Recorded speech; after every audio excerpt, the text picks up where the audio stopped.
per month. I do not think this is acceptable to the residents I am elected to represent. Therefore, I ask members to refuse this application as it contravenes policy BE1. Thank you very much, Chairman. Thank you, Veronica. Councillor Scott, Peter, I have to tell you, it's been introduced this item as. You've heard what's been going on there, so you cannot speak and vote on this. I understand, Chair. You got my message, yeah? That's okay then. No, I understand. Yeah. Okay.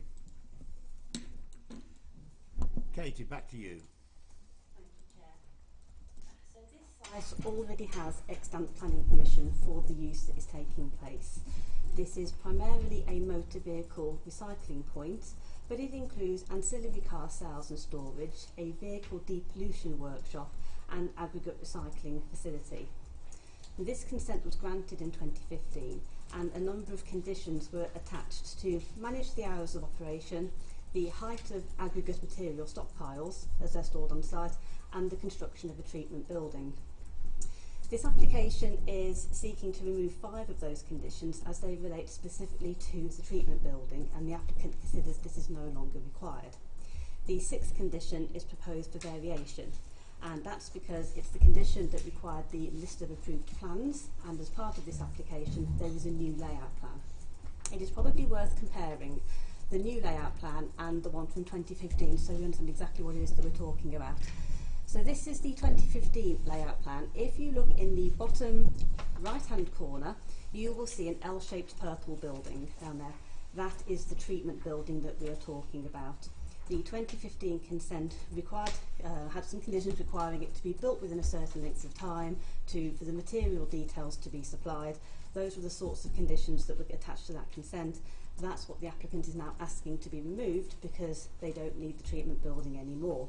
If we go back to the new layout plan, which is the slide before, you will see that purple L-shaped building is not there. Okay, there is a slightly yellow building which is a topsoil storage. There are some photos of that later in the presentation, but that's primarily what we're talking about, is that L-shaped purple building.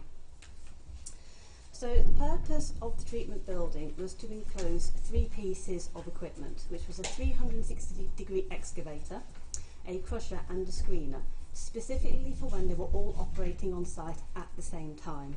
They're portable pieces of equipment, so they can move around the site. The applicant advises that these operations will no longer take place concurrently on site, and that's why they're saying they don't need the treatment building to contain them all, because they're not happening at the same time. They've removed the end-of-life vehicle operations from their environmental permit, and that's dealt with by the Environment Agency. They have confirmed that that has been completed, and our Environmental Health Department have confirmed that that operation no longer takes place on site. Now, the applicant has explained to us that the excavating, crushing and screening activities will not take place on site at the same time. And this simultaneous operation was the primary concern in 2015 in terms of the amount of noise it would generate. The applicant's operations now involve hiring in the crusher on up to 2 days per month. It was particularly the crusher that was the main concern of noise pollution, but when it was operated at the same time as the excavator and the screener. They used to have one, I think the site has actually changed hands, and it was the 2015 consent was under a different operator. And with the new operator now, they don't have the crusher permanently on site. They're going to hire it in for up to 2 days a month, more likely just one. But we've asked for a condition specifying that it's just operated on site for 2 days per month.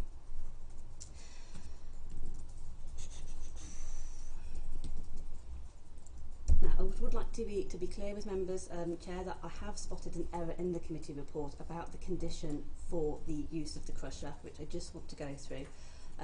If you look at paragraph 8.3.6, it says the applicant is proposing to use the crusher between the hours of 10 AM and 2 PM with prior notification for residents. Now, this is not correct. This is the wording that was proposed by the Ministry of Defence in their consultation response. The applicant is proposing to use it 1 or 2 days per month between the hours of 9 and 5. That is less than the hours they are currently permitted to operate on site anyway, which is 9 till 6. It would not be a continuous continuous use throughout those hours, but more intermittent.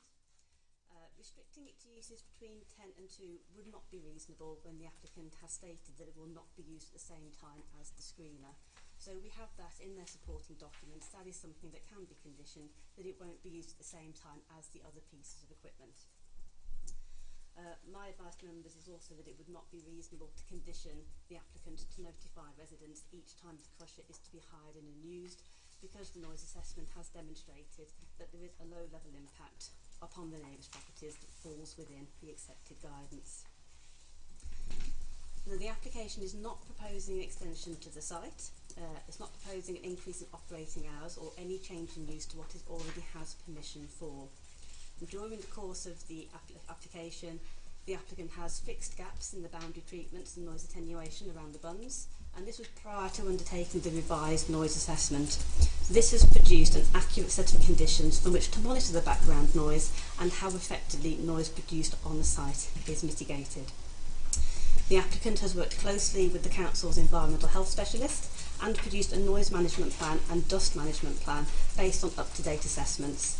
These set out a range of mitigation and management processes to ensure the activities on site are not producing unacceptable levels of pollution to the nearest residential areas, as well as setting out the steps that they will take to engage with the public and make themselves accessible to the public should they wish to raise any complaints with the applicant directly.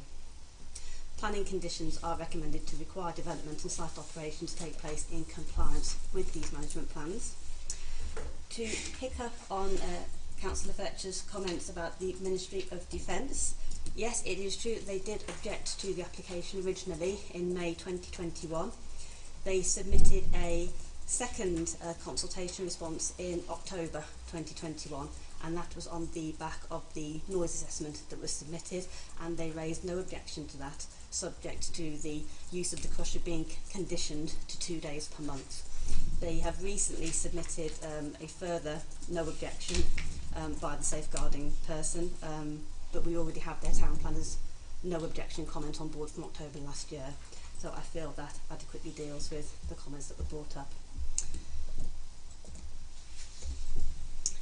Taking into account the extant planning permission and the relevant material considerations as discussed, this application is considered to comply with the local plan and is recommended for approval with the conditions set out in the report. Thank you, Chair. Thank you, Katie. Out for the committee. Comments? Councillor Fletcher. Yes, Chairman. As you know, I'm a sad person that I read everything. And let's take it one by one. The original supporting statement for the, with the sound and impact and assessment was looked at by the Ministry of Defence, and their comment dated the 5th of May clearly said it's against our policy BE1. The officers just mentioned one in October, but I couldn't see that on the file. But the latest one from the Ministry of Defence, which is November, which is the safeguarding one, I think there are bits that it does say they've got no safeguarding objections. Safeguarding.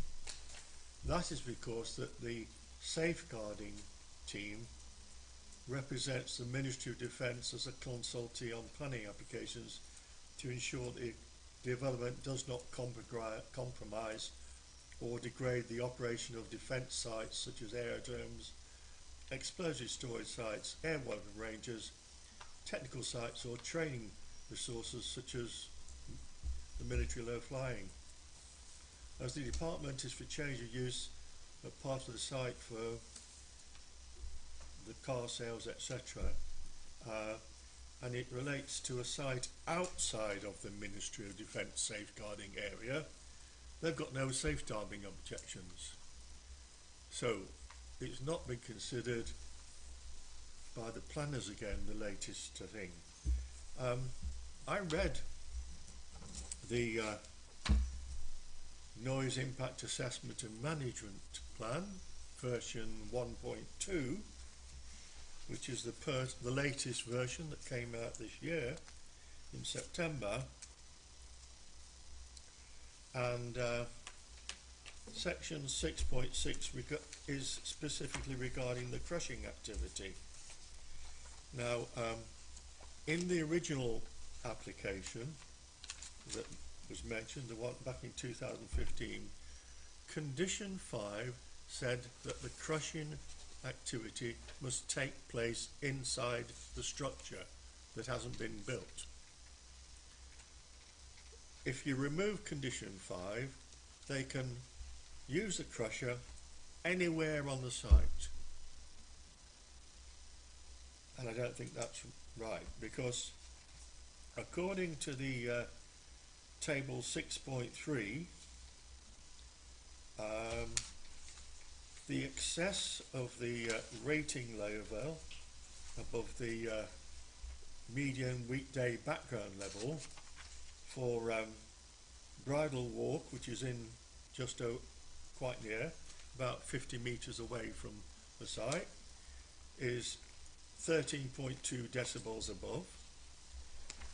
For Kenway Drive and Oney Drive, it's 14.8 decibels above the medium level, the background noise, and for Coppice Drive, which is just south of the site, it's 18.6 decibels. And these figures actually will have the potential to cause an adverse impact as per the guidance within BS 4142 2014, which is the standard that they use for measuring the impact of noise on adjoining properties and such like. So it's going to be the noise created every time they use the crusher is going to be in excess and will affect people living nearby. By the removal of condition 5 of the original application, they can have the crusher running anywhere on the site. They claim because they only use it once or twice a month, and it's not going to be for a short time. It was originally suggested by the MOD in their first objection they should only use it between 10 and 2, but as the officer said, they can use it between 9 and 5.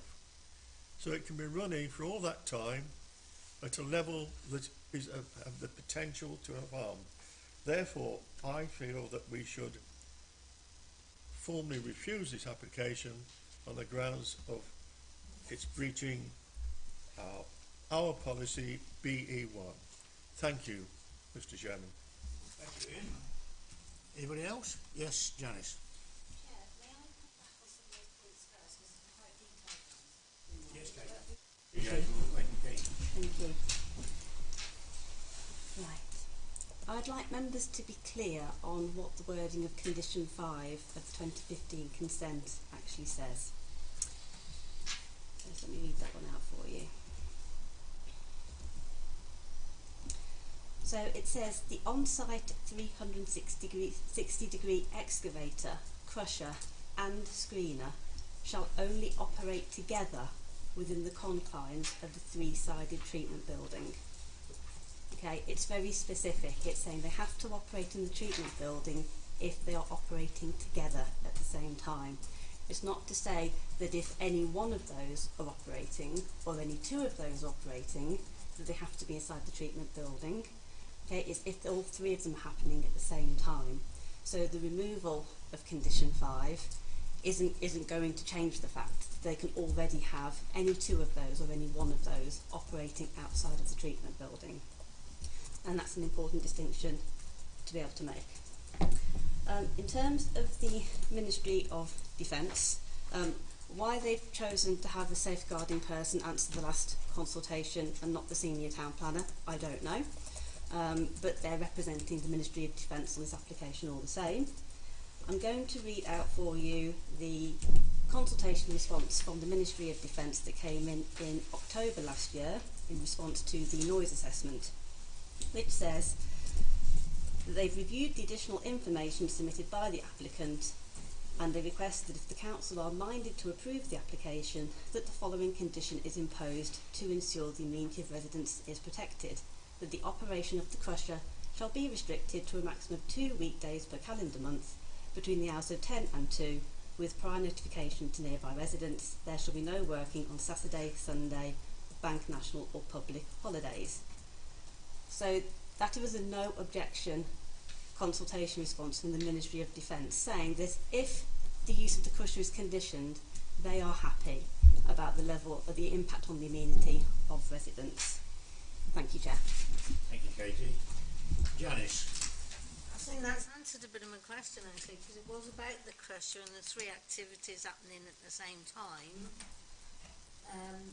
Does it have to happen across the site? Is that what this change is all about? So that they can have the operations operating across the site and not in one place? One question. The other is, I mean, if they could sort of build some sort of wall in an area and try and contain it. You can see from some of the photos, it's already a steeply bunded site anyway. It's quite well enclosed. I think there is a picture somewhere that it shows one of the pieces of equipment. Where is it? There we go. So you can see these are mobile pieces of equipment. They are moved around the site depending on which type of aggregate they need to be sorting, how that relates to the other pieces of equipment, what they need to be doing. That is entirely normal. So whether they actually need to build any walls to segregate that off, that would compromise the operations of the site. But what they're saying is they don't need the crushing facility other than 1 or 2 days a month. So was there any more to your question? Is the noise totally unacceptable? I mean, what we're saying is that it will only be 2 perhaps of these machines, one being the crusher and something else, operating at the same time. Is that right? Yes. Is that noise totally unacceptable? What I'm thinking is, perhaps in areas where they are close to housing or something, they could build, I mean, I'd plant trees personally, but, you know, or something to abate that noise. I think I'll say a number of things to answer that. The first thing I'll say is that this use predates the houses, and it's important to remember that. Also, it's been assessed by the environmental health specialists. They've assessed the noise impacts, and it meets the Noise Council guidelines, so it's acceptable. We can't expect industries to make no noise whatsoever. It's a question of how far over that guideline does it go, and how frequently does it do it. If it's a sudden impulsive noise, but it's spaced out over a period, then that's acceptable. So it's not about looking at does it never make any noise that goes over the guidelines. When they started looking at the site, there were gaps in some of the attenuation fencing. This was causing an issue with the original noise assessment, which was originally assessed by Environmental Health as it wasn't acceptable. They said it wasn't good enough. So they went back to the applicant and said, look, you need to look at these things, you need to address the gaps in the fence, you need to have a look at all these attenuation features. Once they'd redone that, they redid the noise assessment, and then Environmental Health said, yes, you've done enough now, this is achieving an acceptable level. So as far as the professional specialists go, their advice to us is it's now achieving guidelines that would be acceptable. Thank you, Katie. Janice? Amri? Thank you, Chair. According to this updated report, 2.4, Ministry of Defence, no objection. So that is the latest. The purpose, the condition 125, the purpose of the treatment building was to endorse a 360-degree excavator, crusher and a screener when they were operating at the same time on the site. The applicant advises that these operations will not operate concurrently on the site, and they have removed end-of-the-life vehicle operations from the environmental permit. For these reasons, the applicant considers the treatment building is no longer required and seeks to remove the condition requiring submission of further. I mean, if it's not going to do that operation at the same time, there's no need for that building. So, I mean, they already have a permission to work it if they don't work together. They don't use all the same time. So I can't see any reason for saying, that it can't be done. Thank you, Rick. Anybody else? Gemma? I think some of the things that have been raised around noise and dust, and I think I'm probably coming from the professional point from this now on the impact of what actually dust can have on residents from a health perspective. So I think we have to take that into account as well. Even if we say that they do 2 days 9 till 6 of what their current plan actually says, to have that space of time all day long crushing at that noise, and yes, we've had the experts in, but I think there's been a question over competency as well.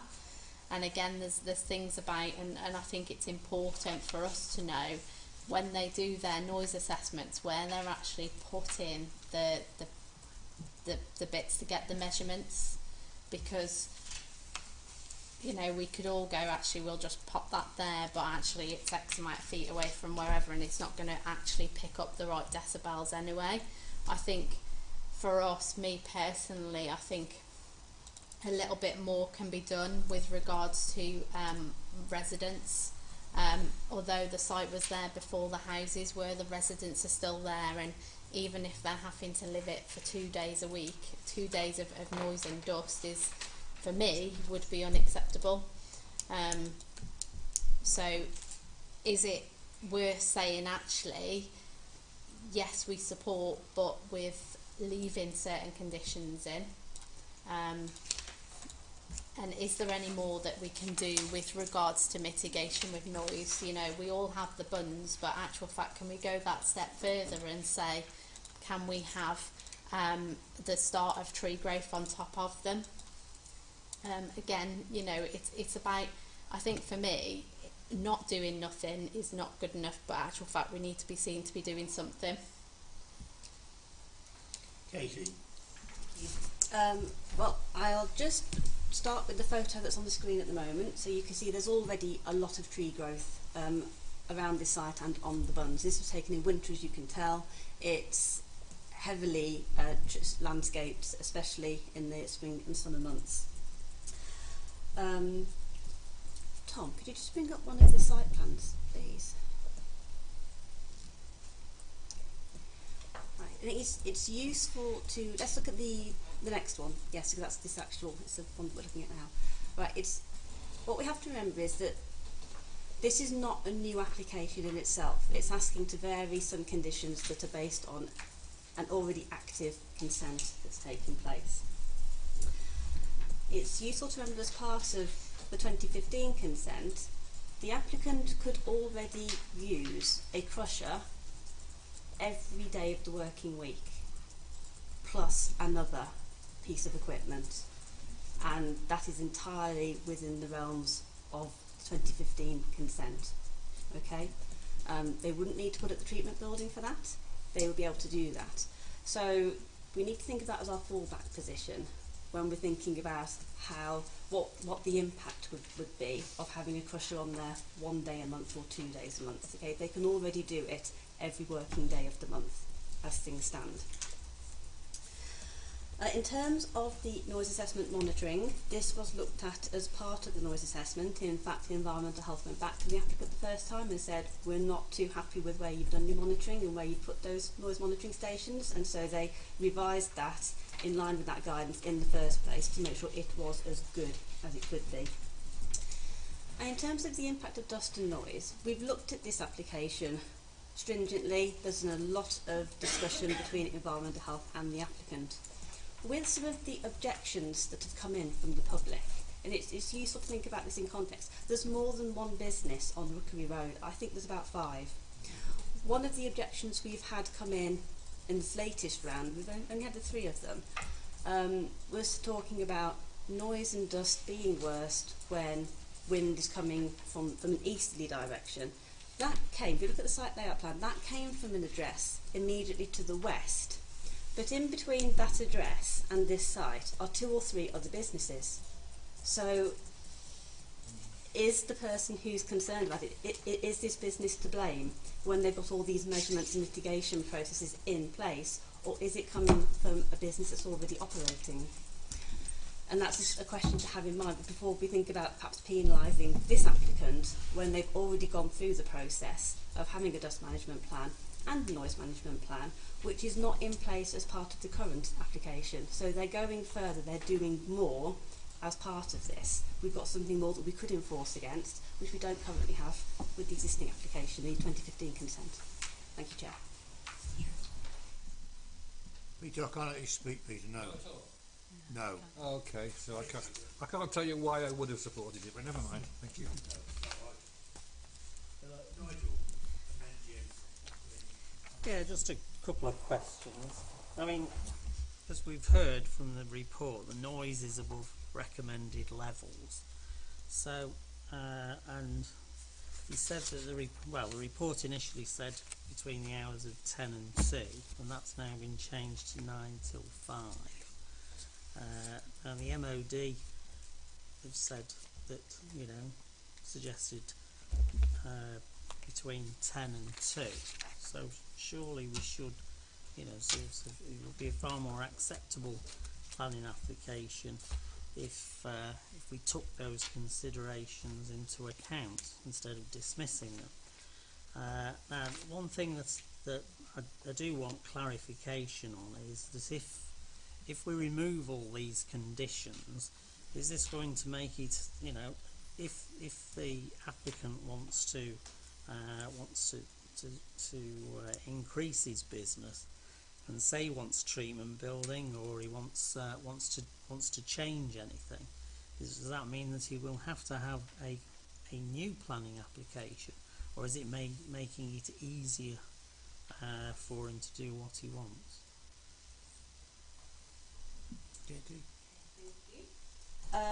As members might recall from my presentation, I did explain why the condition to limit the use of the crusher from between 10 and 2 would not be reasonable.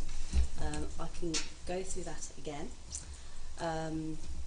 So at the moment we have a situation, the crusher again can be used from 9 till 6 every working day. That is the current fallback position.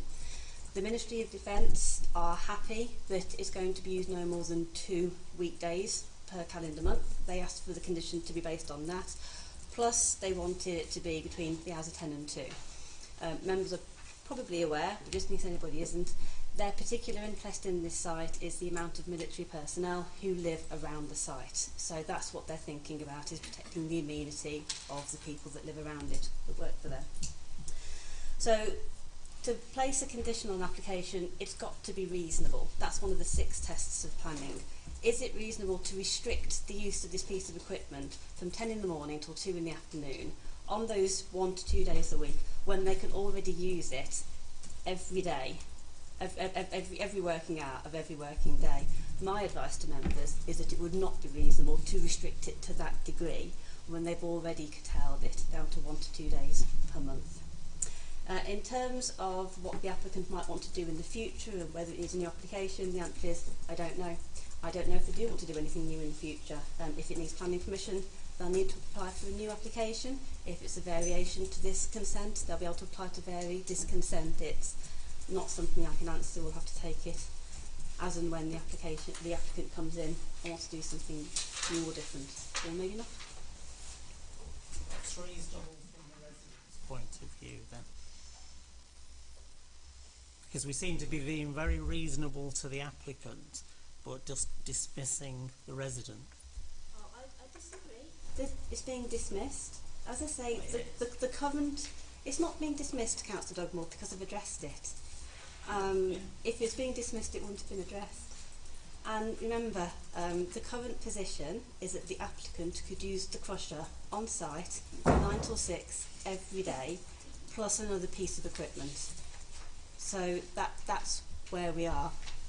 What they're now saying is they're prepared to have it conditioned that they'll only use it 1 to 2 days per month. That is a huge improvement over any potential impact on the amenity for residents.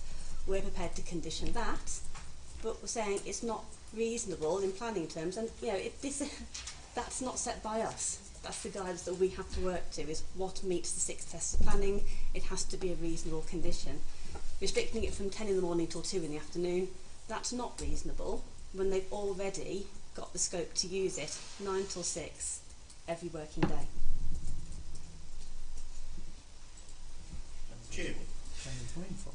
To me, you answered my question when you said the business has been there before the houses were built.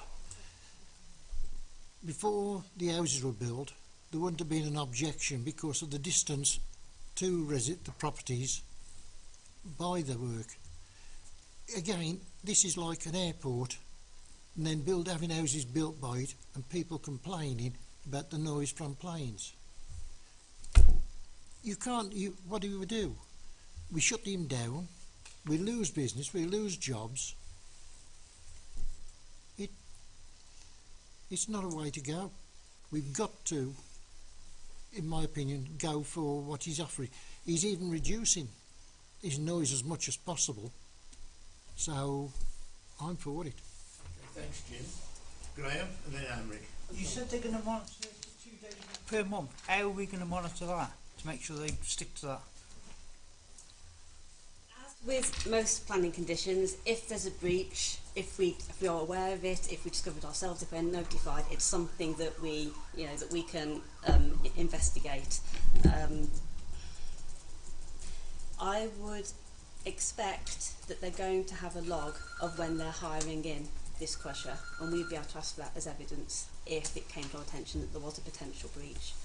I think it's worth noting, like with our enforcement team, we've got a very proactive enforcement team where there's kind of instances that could, in theory, occur on a daily basis, like mud on the roads. Our enforcement team regularly go out and visit those sites almost on a daily basis. So they kind of have a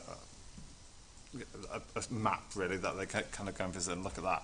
In terms of kind of this site here, if we were getting reports that the crusher was being used well in excess of kind of the condition 2 days, they would be able to go out on site regularly and evidence that, not necessarily every day, but a representative kind of series of dates. So we have an obligation to kind of go and investigate that. It meets, in terms of the condition, it meets the test of reasonableness, which means that we're able to go and enforce that and can review that and come up with our own evidence basis as well.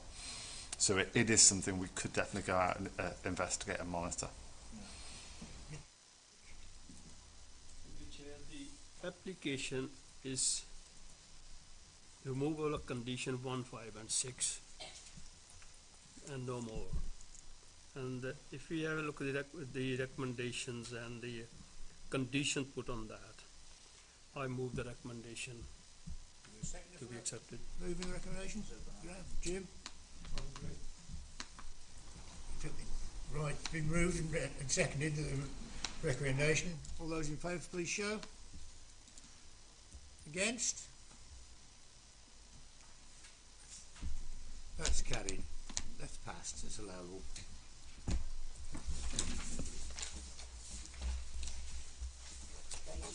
And you've got another dash off for family reasons, so okay. Thank you. Okay, you sit over there. We'll hold the board here.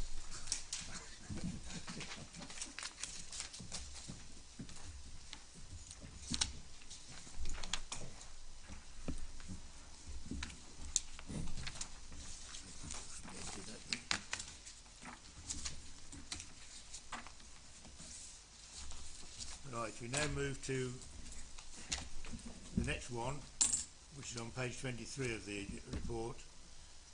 It's TWC 2022-0573, the former Woodside Social Club and land adjacent.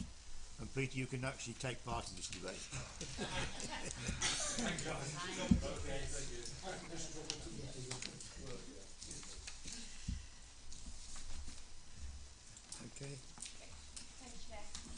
So this planning application seeks full planning permission for the erection of a 33-unit care home, so that's use class C2, with car parking and landscaping. The application is being presented at Planning Committee solely on the basis that it has financial contributions. Since the preparation of the initial committee report, the applicant has submitted a revised proposed site plan and planting plan to address consultee comments, and the applicant has confirmed agreement to the Section 106 contributions. And that was updated through a written update issued this week. So the care home is to be a specialist nursing care for adults with complex needs. The applicant is Exemplar Healthcare, an existing care operator providing specialist nursing care for adults. The proposal meets the Council's specialist and supported accommodation strategy, which shows that there is demand for services that provide high-level nursing care for service users with complex needs. So in terms of the site itself, it's partly white land, partly green network on the adopted proposals map. The site is currently vacant, having previously been occupied by Woodside Social Club, but that's since been demolished and the site has remained vacant for over 10 years. As the northern part of the site is located within the green network, an assessment against policy NE6 is required. Officers acknowledge there will be a small level of harm to the green network, but that this is outweighed by the benefits of the scheme and the delivery of a long-standing, partly previously developed site in a sustainable location for a specialist nursing care home, where there is an identified demand within the Council's accommodation strategy. So officers consider that the proposal is compliant with policy NE6 on balance. The site includes the provision of 36 parking spaces. This remains a shortfall of 10 spaces when assessed against the Council's parking standards, which require 1 space per staff and 1 space per 4 beds.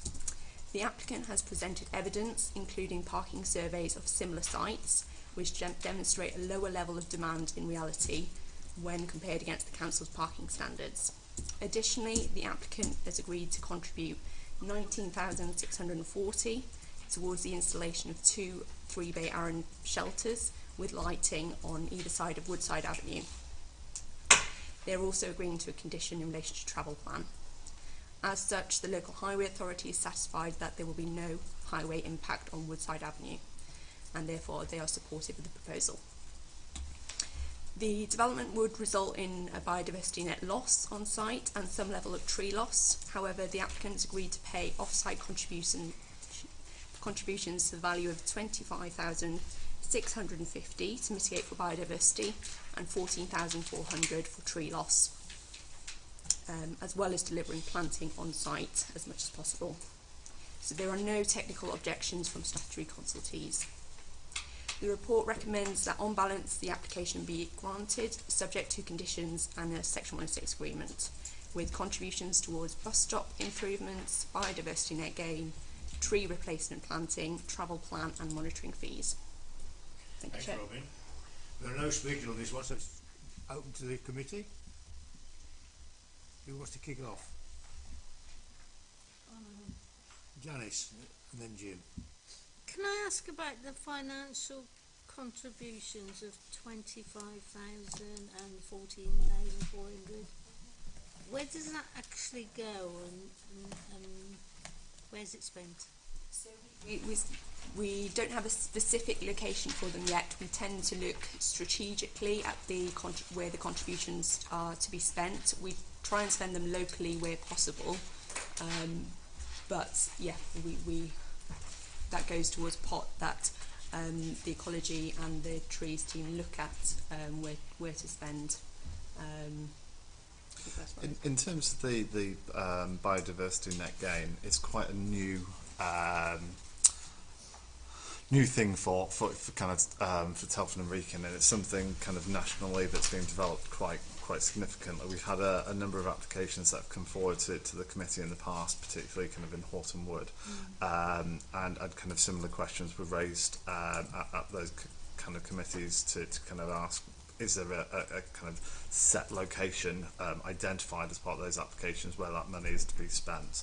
And it's the same answer now as it was then. It's something we're still looking at in terms of identifying those sites for that money to be spent. So what we're doing now, well in advance of kind of the government coming in with the 10% biodiversity net gainers, we're taking that money and we're kind of, as Robin kind of touched on, we're looking at those strategic sites that money is best spent. So it's not something kind of that we can do overnight, really. It's something that does need time to make sure that money is appropriately spent. But our priority at the minute is getting that money in so that it can be invested at that time that we kind of identify those sites. I'm just wondering if there's any way we can have a team that can follow that up and we could be involved with it somehow. In terms of the way our kind of ecology team work in particular is that they do take quite a proactive role, and that's certainly something I'm more than happy to kind of go back and feed back to the team in terms of their involvement. I don't know if there's kind of at this stage whether there would kind of be a formal stage or process in terms of the consultation on that. That's something I'd be more than happy to kind of look into and advise you in due course. Jim? How much of the, I know it's not used as white land now, but how much of that is part of the site? I know I can visualise the original site of the club, but I'm just trying to... It's probably half of it is white land, and then the rear, yeah, it's probably roughly about 60-40, I'd say. So looking from the gated entrance, yes, you're going down towards the rough, towards the island. yes, so you've got, when you look at it from Woodside Avenue, you've got the fence around it, you've just got the hard standing left at the front, and then because it's laid vacant for so long, there's a lot of self-seeded trees that are just, yeah. I know it's since the 80s, 86, 87, I know that. I can't see it's going to make any difference to the white land for that, because as I say, so I'm happy with the site and seeing it used. It's better than being eyesore as it is. Okay. Peter? Yeah, thanks. This is what I didn't know where it was, to be honest. So I had to go and have a look, of course. Pretty much like the last application we've done tonight as well. When you actually go to these places, you actually see reality and not what's just written in a report, because certain sort of comments made by objectors are just blown out of the water when you actually go to these places. It's interesting to know that there's a lot of support for this. The neighbours haven't had anything to say, and there's a lot of them across the road. They seem happy with it. I think it's important we have some kind of care home that has got this kind of specialist care for the, as you can see the list on page 27, the kind of illnesses that we can all get, to be honest, and there are not that many places in the area in the borough where you can currently be looked after to this extent. I understand that there's a problem with parking spaces as such, but I think the mitigation on buses, etc., covers that off. It really, from what I can see, is probably a very good news story for that area, and I have absolutely no objection to it, and I cannot see why anyone would object to it. Thank you. Rick? Sorry to see that go. I used to go for a drink in early 70s. It's one of the new things. Pint, going for 5 miles for a pint. Just, at the moment, I think it's probably a derelict place because it's been empty for a long, long time, and there have been one or two things that's supposed to happen, didn't happen. And I'm glad something's happening there. And like the Councillor Scott said, you know, this thing is needed. This thing is very much needed, so I'm all for it. Nigel? Yeah, it looks great, and yes, it is definitely needed. I'm disappointed on the lack of parking spaces. I mean, it says in the report a small shortfall, but 25% is quite a significant shortfall, not a small one at all. And if the if a bit of thought had gone into it and they'd have moved it back by about 2 metres, you could have actually got sufficient parking spaces. You see the little bit there, you could have moved the building back slightly and you could have got parking there, and you'd have been probably only about 2 or 3 spaces short. A bit surprised about the contribution to it upgrading the bus stops though, because I'm not, you know, certainly the residents are not going to be in any well, the vast majority of them are not going to be in a fit state to be able to use bus services. So and there needs to be plenty of space, because to have anybody with conditions like this is going to need fairly, you know, is going to be moved around in quite large vehicles. I regret that there's loss of green network, but then sort of green network gets ignored with all planning applications really. But on the whole, it looks all right. Quite happy with it.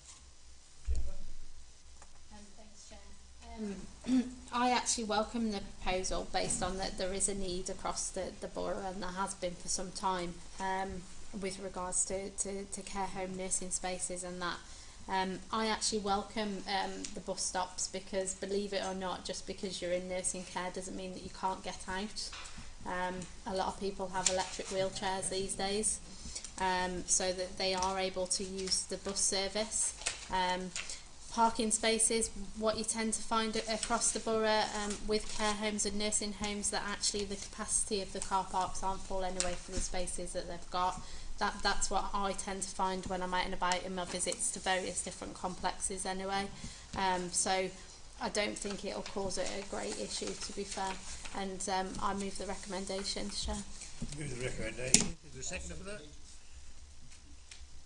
All those in favour of the recommendation, please show. That's unanimous.